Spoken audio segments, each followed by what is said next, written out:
এপার বাংলা আর ওপার বাংলার মধ্যে অনেক খাবার একই হলেও তার নাম ভিন্ন থাকে। যেমন এই ফুচকা, যেটা আমরা বলি ফুচকা আর এখানে বলে পানিপুরি। আর খাবার পরিবেশনের ধরনটাও আলাদা। আর এখানকার মানুষ খুব মজা করে পানিপুরি খায়।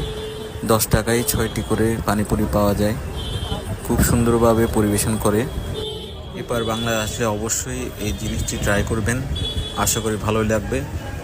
যদিও আমি তাদের মতো সেরকম করে খেতে পারছি না, তারা খুব দ্রুত খাচ্ছে এবং দ্রুত সার্ভ করছিল, আমি তাও আমার মতো করে খাচ্ছিলাম। এখানে পরিবেশন খুব তাড়াতাড়ি করে, তাই তাড়াতাড়ি খেয়ে নিতে হয়, না হলে পরের বার দেওয়ার সময় আর নিতে পারে না। আমিও চেষ্টা করছিলাম কিছুটা তাদের মতো খাওয়ার অভ্যাস করতে। খুব ভালোই লাগছিল, নতুন জায়গা, নতুন এক্সপিরিয়েন্স, আসলে খুব মজার ছিল। আজ এ পর্যন্ত, আর নতুন নতুন খাবার নিয়ে আবার হাজির হব।